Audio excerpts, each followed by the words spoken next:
My husband filed for divorce because he said I only lived for my sick mother, and he didn't want to waste his youth.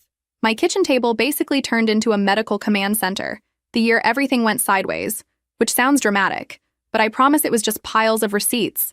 Pill bottles, insurance paperwork, and half-drunk coffee mugs squeezed in between my kids' homework and their cereal bowls. I used to joke that our dining room had been downgraded to a waiting room with snacks. It was easier to joke about it than admit that I was terrified all the time. My name is Renee, by the way, and if we were actually sitting at that table right now, I'd probably be apologizing for the mess while shoving a basket of clean but unfolded laundry out of the way so you could put your elbows down. That is what my life felt like back then. One long apology for a situation I did not create but somehow had to manage. I had been with my husband for around 12 years, married for roughly 10, and we had twins who were 8 and somehow always sticky even right after a bath. Both our families lived in the same general area, all very proud of the fact that nobody had ever moved more than an hour away in 3 generations, which used to feel comforting and later started to feel like a trap. The year everything started, my mother got sick. Not the kind of sick where you rest for a week and complain about it. The kind where doctors use words like chronic and aggressive and talk very calmly while your ears are ringing. It was a blood thing, complicated and ugly, and even with insurance, there were copays and special medications and appointments 3 times a week. As an only child, it was basically unspoken that I'd be the one driving her, sitting with her, talking to nurses, and memorizing every single side effect sheet they handed us. My father is not a monster. He just shuts down emotionally when things get scary, which is a nice way of saying he became a ghost who still walked around the house. So I did what I always do. I made a schedule, I rearranged my work hours, and I told myself it was temporary. I worked as a front desk coordinator at a small medical office. Yes, the irony of spending all day around other people's health problems and then going to the hospital at night did not escape me. The job was a mix of answering phones, arguing with insurance reps, and telling people who were already scared that they had to wait a little longer. And then I would clock out and go do a less paid, more emotionally intense version of the same thing for my own mother. Some nights I slept in one of those horrible reclining chairs in her room, the kind that look like they were designed by someone who actively hates backs. Before the diagnosis, my husband and I had been talking about moving out of state. He had been offered a position with more responsibility and better pay at a branch office in another region, and he had this whole fantasy about how we would get a bigger house, and the twins would grow up with better schools, and I would maybe go back to study something I actually liked. We had been planning it quietly, like a little exciting secret. During those first weeks of my mother's treatment, that plan went from exciting to impossible so fast it gave me whiplash. At first, he said all the right things. He told me we could revisit the move later, that my mother needed me, that family came first. He held me when I cried in the kitchen late at night, when everyone else was asleep and the house finally went quiet. But the more weeks passed, the more his words and his eyes stopped matching. He started looking at the calendar like it had personally betrayed him. Every time I reminded him about a new test or a last-minute appointment, I could feel this tiny flinch in him, like I had just canceled his birthday. By the time spring rolled around, he was getting snappy about little things that never bothered him before. I would be talking about my mother's latest lab results, and he would interrupt to say that my father needed to start doing more, that it was not normal for us to carry everything. He was not wrong about my father, to be honest, but the timing felt like a knife. I was exhausted and scared, and he was worried about fairness in the chore chart. One night after the twins went to bed, we had this argument in the living room where he said, in this flat voice, that he felt like our entire life had turned into my mother's illness, and he did not even recognize our marriage anymore. I remember sitting there on the couch, clutching a throw pillow like it could keep me upright, trying to explain that I did not ask for any of this. My mother did not ask to get sick just to annoy him. He rubbed his face and said he knew that, but he was drowning too. I tried to offer compromises that did not exist, like suggesting we get a home health aide that we could not afford or somehow split myself into 2 people. The conversation went in circles until we were both too tired to keep going and ended the night in that weird, cold silence where you share a bed but feel like you are on opposite sides of the planet. Things got worse the week my mother had a bad reaction to one of the treatments and ended up in the emergency department. I spent 3 nights at the hospital in a row, barely going home except to shower and check on the twins, and even that felt like stealing time from her. The 3rd night, my back was screaming from the chair and my brain was just static. I remember finally sitting down with a vending machine sandwich, my phone buzzing nonstop in my pocket. It was my husband. The first message said something about how his day had been stressful. The second message asked if I had ironed his favorite shirt for some big meeting he had the next morning. I stared at the screen for a full minute, trying to process that he was asking about a shirt while I was literally waiting for a doctor to tell me whether my mother's organs were handling the medication. I typed and erased 3 answers before settling on something like, I have been at the hospital for 3 days. The shirt is wherever you left it. He did not like that answer. He wrote back that he understood things were hard, but he also had a job and could not show up looking sloppy, that I was not the only one under pressure. I felt this hot, shaky anger rise up in me. I told him, probably less nicely than I am remembering it now, that he could figure out the shirt situation himself, because I had enough on my plate. He left me on red for hours. When I finally got home the next afternoon, he barely looked at me. The twins were on the floor with blocks. My father was at my place fixing something in the sink, and my husband was scrolling on his phone like we were all in some waiting room together. A week later, he came home with news. He waited until the kids were glued to a cartoon and my father had gone back to his house. He took a deep breath, the way he did when he was about to say something he knew I would not like, and told me he had applied for that position in the other state after all. He had done it a while ago, he said, and he had just gotten the call that they wanted him. He stood there in our kitchen, smelling like the cheap cologne he used on important days, and said it like he was announcing a win for both of us. I remember leaning against the counter because my knees genuinely did not trust the floor anymore. My brain went completely blank for a second. When I could speak again, I asked him if this was a joke. He said it was not. The offer was good, the money would be better, and we could really use that. I pointed out that my mother was hooked up to machines across town, and that I could barely cobble together childcare for the twins as it was. He said my father could do more, that there were services, that maybe my mother would adjust to a different schedule. That was our first real explosion. I told him he had gone behind my back during the worst months of my life to chase a job I thought we had agreed to put on hold.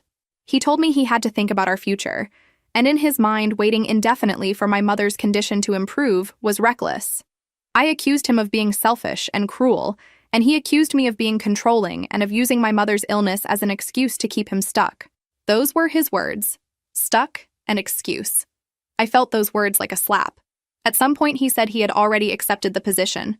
There was a start date in a few months. He had to move before us, set things up, and then, in his perfect scenario, I would follow with the twins once things with my mother calmed down, or once we arranged other care. I asked him, with my voice shaking, what he expected me to do if she did not magically get better on his timeline. He said maybe that was the point, that she was never going to get fully better, and I could not spend the rest of my life inside that hospital. I did not throw anything, even though I wanted to. I did not scream at the level my body wanted to. Instead, I sank into a chair, put my head in my hands, and cried in that ugly, gasping way you do when your entire sense of safety shifts. He said he was sorry it felt like a betrayal, but he could not let his career die. He said he still loved me and the kids. He was just trying to survive, too. I honestly do not remember how that night ended.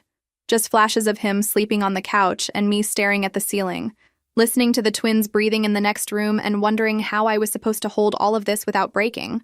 A few days later, he moved in with his parents temporarily, which is what people say when they have one foot out the door, but do not want to look like the bad guy yet.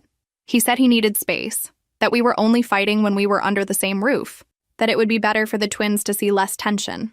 He hugged them in the driveway and promised he would still be there for them, that nothing was changing between them and him, only between the adults. I stood by the front door, arms crossed against the chill, feeling like the adult in question had just turned into a stranger. We did not talk for almost a week after that. When he finally showed up, he did it with a proposal that sounded like it belonged in a spreadsheet. He said he would still take the job in the other state. He would move, we would stay, at least for a while. He would visit every other weekend, help with money, and once things stabilized, we could revisit togetherness. He kept saying the words for now like a bandage word, temporary, quick fix, not permanent. I wanted to scream that nothing about this felt temporary. Instead, I looked at the twins playing in the next room and thought about my mother attached to a pump and nodded like a coward who has no other options. We tried his plan. The first months were a blur of logistics. He moved. I stayed in our house with the twins, my job, my mother's appointments, and a car that sounded like it was threatening to quit at every red light. At first, he actually did the every other weekend thing. He would show up late on Friday, exhausted from the drive, hug the kids, bring them some small present from whatever gas station he had stopped at, and sleep late on Saturday. Sundays, he would leave around lunchtime so he could get ready for the week. I tried not to resent the fact that he considered sitting in a quiet apartment a form of preparation while I considered 3 hours of uninterrupted sleep a luxury. We would argue in whispers in the bathroom after the twins went to bed. I would tell him I felt abandoned. He would tell me he felt stretched thin. I would tell him my mother was declining. He would tell me his boss was demanding. Every conversation turned into this competition over who was more tired, who was more stressed, who had sacrificed more. We were both losing. It was around the 4th or 5th month that everything took on a different color. I was at home one evening, folding mountains of laundry while the twins built a fort in the living room, when my phone buzzed with a notification from a social media app I did not even use much. A woman from the neighborhood had sent me a message with screenshots attached. Her text said something like, "I was not sure if I should show you this, but I would want to know." I opened the pictures and felt my stomach drop in a way that had nothing to do with low blood sugar. There he was, my husband, in photos taken in some city bar, the kind with dim lights and fake classy glasses, looking 10 years younger and 0% married. In one picture, he was at a table with a group of men and women, smiling in a way I had not seen on his face in months. In another, he had his arm around a woman in a short dress, their heads leaned together like they had shared an inside joke. Underneath, some friend of his had written a caption about him, "Finally living a little." I sat there with a sock in my hand, trying not to throw up. The twins were laughing in the other room, piling cushions, oblivious to the fact that their father was very publicly pretending he was single. I texted him, fingers shaking, asking him what the pictures were about. It took him an hour to answer. When he finally did, his tone was defensive right from the first sentence. He said he was allowed to have a social life, that going out for drinks did not make him a monster, that I was blowing things out of proportion as usual. As usual. That phrase made me see red. I pointed out that the woman tucked under his arm looked very comfortable for someone who saw him as a purely platonic colleague. He responded that it was just a picture, that people posed, that I was paranoid because I had been stuck in hospital waiting rooms too long. I told him that while I was cleaning up vomit and managing medication schedules, he was out there taking shots and collecting phone numbers. He did not deny it.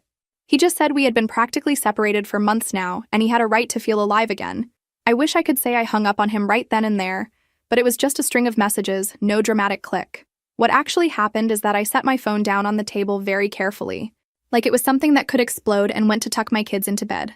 Later, when the house was quiet, I went back and reread every word, letting it sink in that my husband had not just physically moved away. He had mentally checked out of our family and apparently started auditioning for his next act. Money became a problem around the same time. At first, he sent what we had agreed on. Then the transfers came late, then a little short. Then he started making comments on the phone about how things were more expensive in the new city, and he had to network and go out with colleagues. And their expectations were different up there. I tried to remind him gently that expectations down here included feeding and clothing 2 small humans, and keeping the lights on, and gas in the car so I could take my mother to the hospital. He sighed and said he was doing his best. The school called me one afternoon about one of the twins, saying he was acting out in class, snapping at teachers, refusing to participate, and crying over small things. They wanted a meeting. I tried calling my husband so we could talk about it as parents, and his phone went to voicemail 3 times. When he finally called back, hours later, he sounded annoyed that I had called repeatedly. I told him about the meeting, about our child's behavior, about how scared I was that the chaos at home was bleeding into their school life. He said he was in the middle of something at work and could not just drop everything. I asked him very calmly when exactly he planned to be a father instead of a guest star. He told me I was being dramatic. Our next conversation exploded because I pushed too hard on the money issue. I had been checking our shared card statement online. Yes, I know, snooping. But it was literally our shared account that was still tied to household autopay while we sorted out the separation, so technically I had every right to see where the money was going. And I saw charges that made my chest ache. High tabs at trendy bars, charges for a dating app's premium features, a couple of purchases at a clothing store that definitely did not sell anything in my size. I called him and asked, in that scary, quiet voice I get when I am beyond angry, what exactly we were paying for. He did not apologize. He did not even try to lie in a convincing way. He said something like, "Look, what I do with my money over there is my business now." I reminded him that there was no over there money and down here money. There was a family account and 2 kids who did not ask for any of this. He said I was trying to control him from a distance, and that was not going to work. When I mentioned the dating app directly, he laughed in this bitter way and said maybe he deserved to feel wanted by someone who did not spend every conversation talking about her mother's symptoms. That one hurt so much I had to sit down. The breaking point came on a weekend he was supposed to come visit. The twins had been counting down the days. They made a paper chain and ripped off links each morning, getting more excited as the chain shrank. My mother had been having a rough week, but I had arranged for my father and a home nurse to cover most of the weekend so I could actually be present with the kids and their father. I cleaned the house from top to bottom like I was preparing for an inspection. The twins drew pictures for him and put them under his pillow. The night before he was supposed to arrive, he called. His voice was too bright, the way it gets when he is rehearsing a speech. He said something had come up at work, something huge, and he could not make it that weekend. I did not say anything at first, just listened to the silence stretch so he would hear it. He rushed to add that he would make it up to them, that he would send them something, that they would understand. The twins did not understand. They cried themselves to sleep, and I lay in the dark, listening to their sniffles and wanting to throw my phone through the window. The next day, while I was at the hospital again because my mother had spiked a fever, I texted him about her situation, the labs, the fear that we were losing ground. I told him I could not do this alone, that I needed him to at least be emotionally present. He wrote back a single sentence. I can't do this right now. No explanation, no follow-up, just that. Something in me snapped. It was not a dramatic moment with me screaming in the hospital corridor. It was quieter than that. It was like a part of me simply stopped expecting anything from him. I still had responsibilities and appointments and kids and laundry, but the part of me that kept hoping he would show up and act like a partner just shut down. The next time he called, I kept the conversation strictly about the kids and the bills. Anything else, any attempt at talking about us, I redirected or ignored. He must have felt it, but at that point, I did not have enough energy left to manage his feelings. 2 weeks later, he showed up at the house with a folder in his hand and that same too bright voice. The twins ran to him, clinging to his legs, and he hugged them with one arm while clutching the folder like a weapon. Once they were busy in their room, he asked if we could talk. My stomach already knew what was coming. He laid the papers on the kitchen table like an offering and told me he did not think we could keep going like this. He said it was not fair to either of us, that we were living separate lives, that we were always angry, that he did not want the kids to grow up thinking this was what marriage looked like. Somewhere in there, he slipped and admitted that he also wanted the freedom to actually pursue the life he had started to taste in that new city. He said things like, I am wasting my best years, and we got married so young, and I never had a chance to see what else was out there. I asked him very calmly if there was someone specific already out there. He looked away and did not answer, which was answer enough. I wish I could tell you I threw the papers in his face.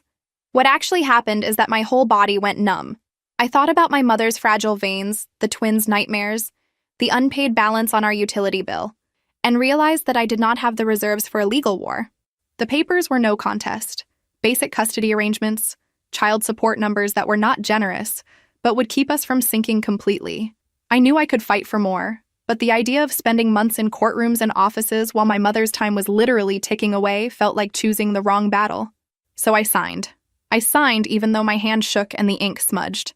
He watched me, looking strangely relieved and vaguely guilty, like someone who had finally ripped off a bandage and was trying not to stare at the wound underneath. The divorce process itself moved fast.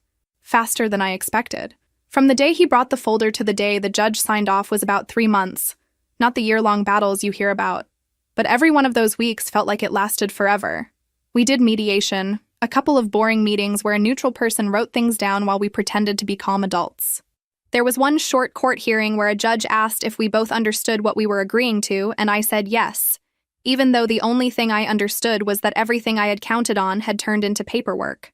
When it was done, he called me the next day sounding lighter than he had in a year. He said he appreciated how mature I had been, how we had handled this like grown-ups for the sake of the kids.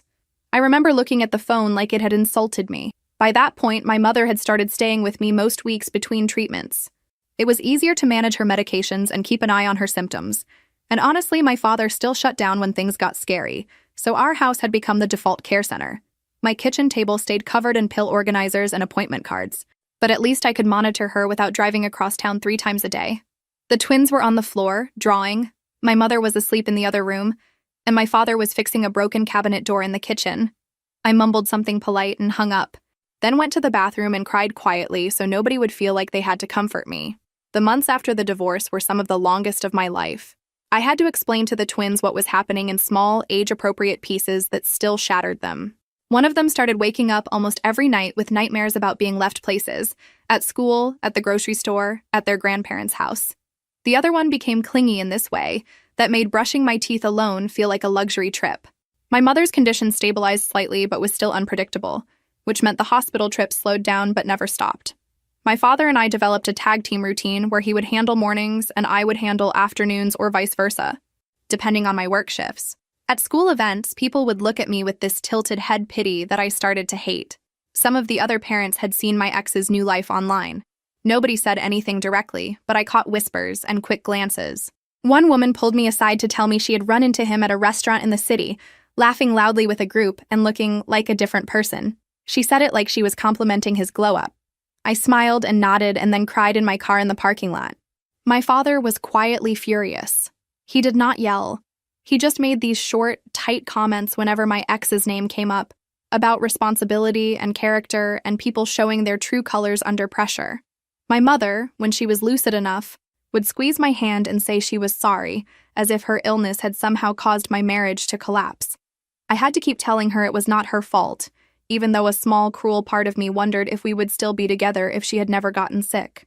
I hate that thought, but I'm not going to pretend I did not have it. Life settled into this strange, tired pattern. Work, kids, hospital, sleep, repeat. I kept my position at the medical office, grateful for the insurance and the routine, even on days when listening to other people's health problems felt like salt in an open wound. My boss knew about the divorce and let me switch to slightly flexible hours when the twins needed me, which was the only reason I did not quit. My ex stuck to the arrangement on paper. He sent the support money, not always on time, but enough that I did not have to choose between electricity and groceries. He came to visit according to the schedule, though he sometimes cut weekends short for vague reasons.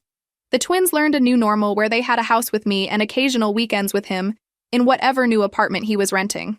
They stopped asking when we were all going to live together again, which hurt and also helped, if that makes sense. About a month after the divorce was officially finalized, he called me late one night. I almost did not answer. I was in bed, half asleep, with one twin sprawled across my feet and my phone buzzing on the nightstand. When I saw his name, my first instinct was to let it go to voicemail and deal with whatever it was in the morning. For some reason, maybe curiosity, maybe stupidity, I picked up. His voice sounded different, smaller somehow. He asked if I had a minute and then talked without waiting for my answer. He told me he had messed everything up, that he knew it now in a way he had not been willing to see before. He said that all the nights out, all the freedom, all the app dates and loud bars had started to feel pointless, like watching a show on mute. He said he would leave a place and feel emptier than when he walked in. He told me he had started having nightmares about the kids, about one of them asking why he did not love them anymore, about showing up somewhere and seeing them across a room and not being able to reach them. He admitted that his job in that other state was not as secure as it had seemed. There had been pay cuts, restructuring, talk of downsizing. The glamorous life he had imagined was actually a rented apartment with thin walls and a sink full of dishes, and no one inside it who knew him beyond surface level. Then he said the thing I had been half expecting and half dreading. He wanted to try again. He said he realized family was what really mattered, that he had lost sight of that he had been selfish and scared. He asked if I would consider getting back together. Maybe start by going to counseling, see if we could rebuild something for ourselves and the twins. While he talked, my chest got tight, not in a sentimental way, but in that how dare you way. I listened. I did not interrupt. I let him unload his guilt and fear and sudden clarity. When he finally stopped, there was a long silence. I could hear him breathing on the other end, waiting. Then I told him no. I did not say it dramatically. I just said it once, firmly. No. He started to argue, to plead, to list all the reasons we should at least try. He said we had history, that the kids needed a whole family, that he was willing to make sacrifices now. I reminded him, in detail, of the sacrifices I had made when my mother was sick, and he chose a promotion, a bar stool, and a stranger's attention over sitting next to me in the waiting room. I reminded him I had signed papers I did not want to sign, so I would not waste what might be my mother's last months in court. I told him about that message. I can't do this right now, and how it had sat in my stomach like a stone ever since. I told him that while I did not wish him misery for the rest of his life, I also did not owe him a soft landing from the consequences of his own choices. He cried. I do not say that with any satisfaction. It was awful to hear. He said he still loved me. I told him that whatever he called love had hurt me, and the twins more than any stranger could have. At one point, I said something I had never said out loud before. I told him that if he kept pushing for reconciliation, I would have to reconsider custody and ask a court to look at his instability. I did not say it while yelling. I said it in that quiet voice you use when you have finally decided where your line in the sand is. He begged me not to do that, not to take the kids away from him. I answered that I was not taking anyone anywhere. He had walked away on his own, and I had simply stopped holding the door open. After we hung up, his parents sent me a string of messages over the next few days, saying things like, "He is really not well," and "Can you find it in your heart?" and "The kids need both parents together." One message flat out said I was being cruel. I stared at those words and thought about every time I had carried their grandchildren alone, every juice box I had paid for with change from my coffee jar because the child support was late, every hour in that hospital chair with my mother. If cruelty meant not letting him waltz back in when he felt lonely, then I could live with being called cruel. The next time he came to pick up the kids for his weekend, he looked different. I mean physically different. Thinner. Dark circles under his eyes. Hair a little messy in a way that did not look intentional. He asked if we could talk for a minute without the kids. I hesitated, then agreed, because avoiding him forever was not realistic. And honestly, I was curious about what version of him was going to show up this time. We stood in the driveway while the twins buckled themselves into his car. He apologized again, but this time it sounded less like a performance and more like a confession. He admitted that his earlier "I want us back" speech had been partly about guilt and partly about panic over his own life falling apart. He said he had started therapy, that the counselor had pointed out how he always tried to jump straight from realizing he had hurt someone to demanding forgiveness, so he would not have to sit in the discomfort. He tried to say that we had both changed, that stress had turned us into people we did not recognize. I stopped him there. I told him I was done sharing the blame for decisions I had never had the luxury to make. He nodded, eyes wet, and for once he did not argue that. He said he wanted to move back to our area, even if it meant a smaller paycheck and a less shiny job. He wanted to be around for the twins' lives in a real way, not just as some weekend visitor. He was not asking for our marriage back anymore, he said. Just a chance to be a better father. I did not answer immediately. I told him I would think about it, not because I had any say over where he chose to live, but because I needed to decide how much access to my day-to-day life I was willing to give him again. I spent a week simmering on it. I talked to my father, who said that whatever happened between us as a couple, the twins deserved a father who showed up. I talked to my mother, who held my hand and said that she believed people could change if they wanted it badly enough. But that did not mean I was obligated to put my heart back on the table just to see if he would respect it this time. Eventually, I met him at a coffee shop near the hospital, neutral ground. I told him he could move back if he wanted, and that I would not stand in the way of him being more present with the kids. I also told him very clearly that whatever home he rented would not be my home, that we were done in that way. Our relationship going forward would be about co-parenting only. I used that exact phrase. I told him that if he tried to pull me back into emotional drama, love confessions, jealousy, or manipulation, I would tighten legal boundaries in a heartbeat. He looked hurt, but he also looked like he expected it. He said he understood. He said he did not have the right to ask for more. He promised to be consistent for the kids. I told him I would hold him to that. Over the next couple of months, he actually did it. He transferred to a position back in our region, a less impressive title and a smaller paycheck, but steady. He found a modest apartment not far from our house, a place with old carpet and weird cupboards, but one the twins quickly claimed as their second home. We set up a co-parenting app to manage calendars and communicate about school, health, and schedules, so there would always be a written record of agreements. My therapist's idea. And probably the best one she ever gave me. The transition was messy, of course. The twins were confused and hopeful and angry in ways that did not always make sense. One of them refused to hug him for the first few weeks, clinging to me and glaring whenever my ex walked in. The other one would run to him and then burst into tears when it was time to come back to my house. They tried to play us against each other sometimes, the way kids do, asking one parent for something and then asking the other when they did not like the first answer. We made mistakes in how we handled it, because there is no manual for this. But slowly, they adjusted. His parents changed their tune too. They invited me and the twins over for dinner one Sunday, the first time since the divorce. I almost said no, but the kids wanted to go, and my father encouraged me to accept for their sake. Sitting at that familiar table where we had celebrated birthdays and holidays felt surreal. His mother actually apologized to me, not in some grand speech, but in quiet words while we were clearing plates. She said she was sorry for how they had pushed me, for how they had refused to see how much I was carrying. She admitted they had been more worried about their son's feelings than about the reality of what he had done. I did not give her some magnanimous forgiveness. I just nodded and said thank you, because at that point, acknowledgement felt like enough. He tried a couple of times to slip in comments about our old memories, like, "Remember when we used to bring the twins here as babies?" Or, "Sometimes I think about those early years." I shut those moments down gently but firmly. I would change the subject or remind him that nostalgia did not change facts. After a while, he stopped trying. I wish I could say that once I understood that, life suddenly started behaving itself, but that is not how anything works. Drawing a line with him and deciding I was never going back to that version of us did not magically make co-parenting clean or simple. It just meant that every new mess had to be handled without falling for the old patterns. We had our first big post-divorce holiday fight over a winter break. The agreement on paper was pretty clear, but he decided that since he was back in town and trying so hard, he should get extra time with the twins. His words, not mine. He wanted them for an entire week straight so he could take them on some improvised local adventure. I reminded him that we had agreed to split the break, that my mother would be devastated not to see them, that the kids needed stability more than they needed his grand gestures. He accused me, again, of punishing him by limiting access. I pointed out, in the co-parenting app where everything is charmingly documented, that I was following the exact schedule we had both signed in front of a mediator. It was the first time I used screenshots as a boundary, instead of just a way to torture myself. The twins started seeing a child therapist around that time, too. It was actually the school counselor who suggested it, after one of my kids burst into tears during a class project about my family.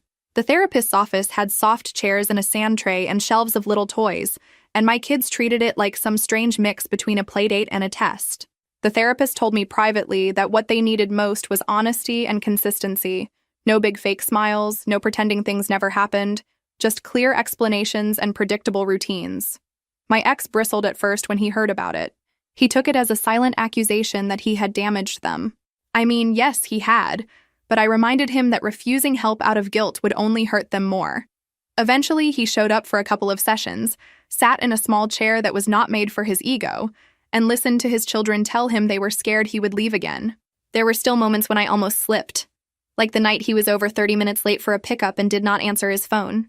The twins were dressed with their small duffel bags by the door, checking the window every few minutes, asking if maybe he had forgotten. I told them adults sometimes get stuck in traffic, even though our town barely has enough cars to qualify as traffic. When he finally pulled up, he came rushing to the door with this breathless apology, something about a last-minute work thing and a call that ran long.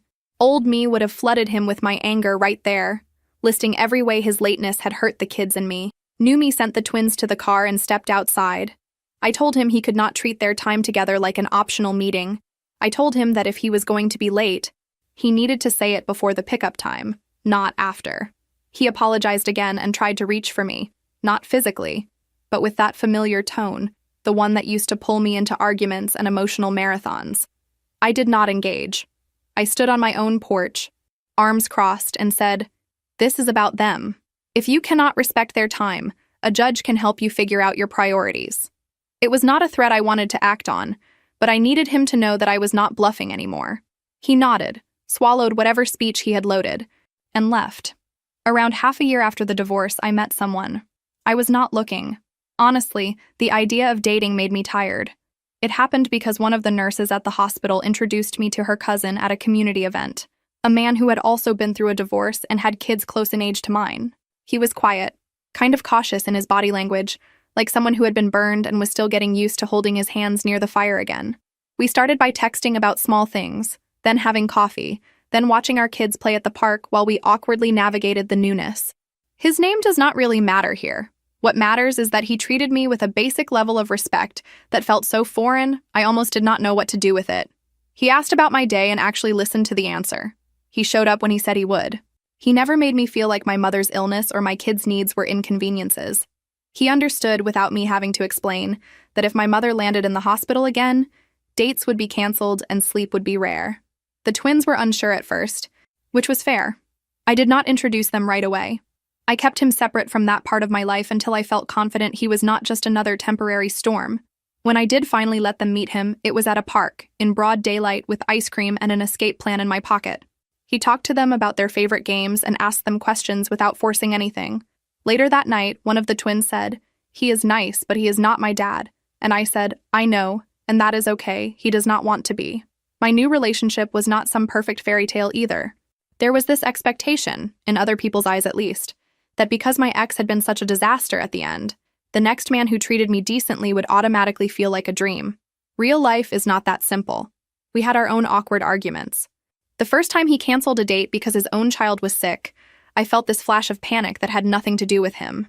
My brain dragged up every time my ex had used work or being busy as an excuse, and I almost spiraled into assuming this new guy was going to disappear. 2. Instead of letting that sit and rot in my chest, I told him. I said, "Look, I know it is not rational, but this is what my brain is doing." He could have rolled his eyes or told me to get over it. Instead, he said he understood why my trust was shot, and that if I needed an extra text or two to feel grounded, he could do that. It was such a small, practical response, but it felt massive compared to the emotional gymnastics I had been doing for years. The first time he spent a full day with me and the twins, it was chaotic and oddly comforting. We went to a park, then a cheap diner, then back home to play a board game with half the pieces missing. The twins tested him on purpose. I could see it. They argued loudly, refused to share, asked him pointed questions about whether he was going to stick around. He did not try to be their instant best friend or their replacement dad. He just answered honestly, told them he was in their life because he liked their mother, and that the rest we would all figure out together. That night, after I tucked them in, one of them whispered, "He is weird, but in a good way," and I counted that as a win. When my ex found out I was seeing someone, he took it about as well as you would expect. He asked to talk one evening when he came to pick up the twins. We did not do the driveway talk this time. We ended up standing just inside the school entrance instead, under a wall of kids' paintings and crooked construction paper stars, which somehow made the whole thing feel even more surreal. He said he had heard from his mother that I was dating. I said yes, I was. He asked what the man was like, and I told him he was decent and kind and none of his business beyond that. He tried to play it cool, but his jaw clenched in that way that meant he was swallowing something bitter. He said he hoped I was being careful about who I brought around the kids. I said I was, and then I reminded him, without raising my voice, that I had taken care to protect the kids while he had been busy discovering nightlife in another city. He looked away and nodded. He said he was in therapy and trying to work through his jealousy and his tendency to make everything about him. I told him I was glad for him and that my personal life was still not his story to manage. The first time my new partner and my ex ended up in the same space was at a school event. Some kind of open house with kids' artwork taped to walls and tables full of cookies. My father came, my mother was having a better week and managed an hour in a wheelchair, my ex showed up, and my boyfriend came with his own kids. It was a circus. For about half an hour, I felt like a character in a show I had not agreed to star in. People looked, people whispered. You could feel the curiosity in the air. My ex walked over, greeted my father stiffly, nodded at my mother with this awkward combination of guilt and affection, and then asked to be introduced. The two men shook hands. It was not friendly, but it was not hostile either. Just two grown adults acknowledging that they both cared about the same children. I stood there, watching them, feeling strangely calm. It hit me that I did not have to choose between my kids' stability and my own happiness anymore. I had made choices, drawn lines, and somehow we had all survived it. Life kept moving forward in its messy way. There was another hospital scare with my mother the following year. I remember sitting in that same ugly recliner, the beeping machines, the smell of disinfectant, the déjà vu punching me in the chest. The difference this time was that when I texted my ex about it, his answer was not, "I can't do this right now."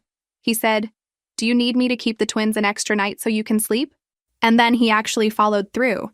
He brought them to see my mother when she was stable enough for short visits, stood awkwardly at the foot of the bed, and talked to her about mundane things like the twins' science projects. My mother's health is still a question mark. Some days are good, some are not. I still have a little pharmacy on my kitchen table, just more organized now. The twins still ask hard questions and sometimes cry for reasons they cannot name. My ex is not a villain in their eyes, just a flawed person who hurt us but is trying to do better now. I do not romanticize that. I do not erase what happened.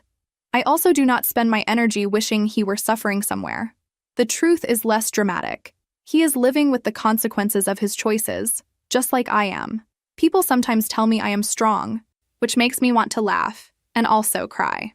I did not feel strong when I signed those papers, or when I slept in that chair at the hospital, or when I watched my kids wave goodbye from his car window.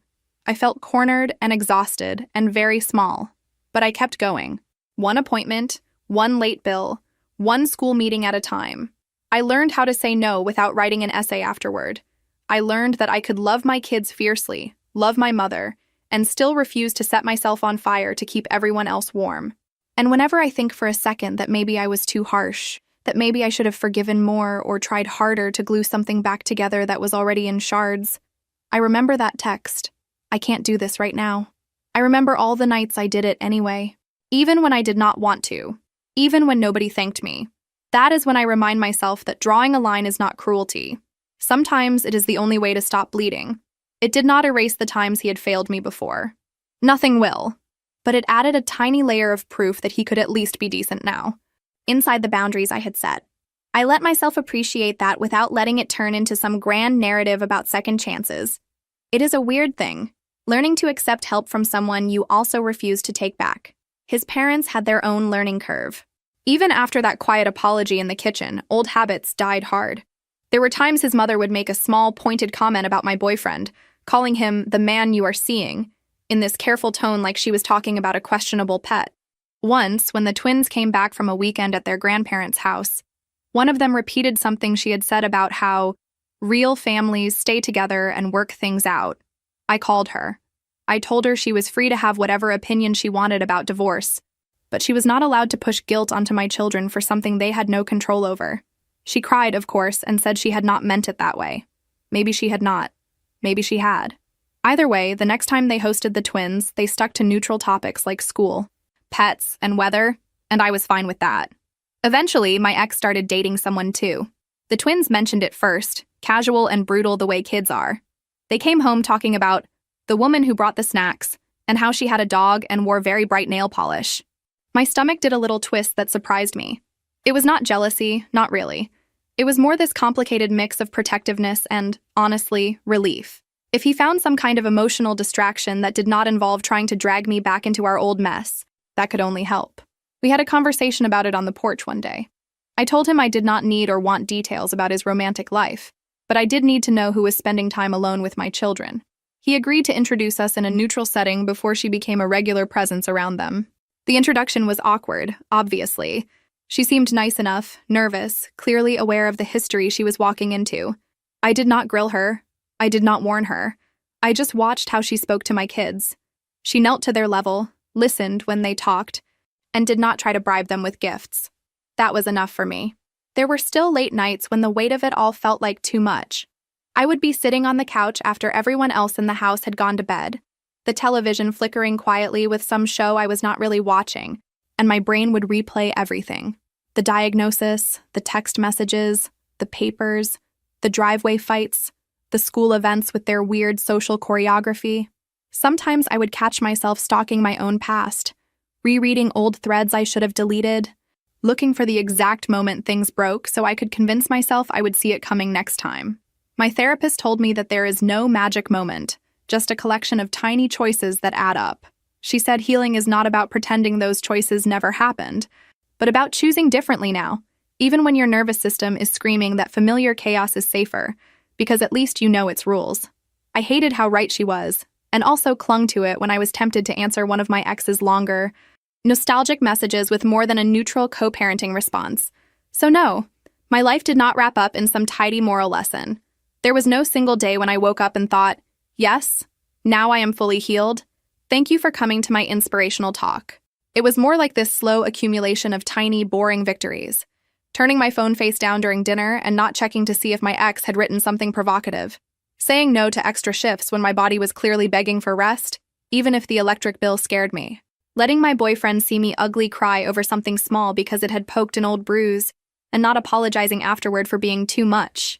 If there is any kind of happy ending here, it is not picture perfect. There is no neat bow. My life now is quieter in some ways and more complicated in others. I shared drop-offs and pickups with a man who once vowed to spend his life with me and then walked away when things got hard. I fall asleep next to someone new who knows my whole messy history and stays anyway. I hold my mother's hand while she naps in her chair and listen to my father rant softly about cable news. I sign permission slips and argue with insurance and show up at school concerts where I stand between my past and my present and clap for my kids like they are the main act, because in the middle of all this chaos, they are. Time kept moving, whether I liked it or not. The twins got taller, their faces shifting from round to angular in this sneaky way that made me stare at them sometimes like they were strangers who had stolen my babies. Homework turned from coloring sheets into actual projects that required glue and research and my broken printer. My mother had good months where she cooked small meals again, and bad weeks where just getting out of bed was a victory. My father finally accepted that therapy was not a scam and started seeing someone himself, which, honestly, changed our house more than any pill ever did. Co-parenting settled into something that almost resembled a rhythm. There were still offbeat moments, like when my ex forgot to sign a field trip form on his week, and I had to run across town on my lunch break so my kid would not be the only one left sitting in the classroom. We argued about it later, of course, because I was tired of picking up the slack in ways that never showed up on any legal document. He tried to blame his forgetfulness on work stress, and I reminded him that I had work stress, plus medical stress, plus single-parent stress, and somehow I still remembered to initial every tiny line on those forms. At the same time, I could not deny that he was different from the man who had walked out when my mother first got sick. He showed up at parent-teacher conferences even when it was not technically his night. He sat through boring school assemblies and clapped at the wrong moments and took pictures of the twins holding paper certificates. He did not flinch every time I mentioned a new medication or a side effect.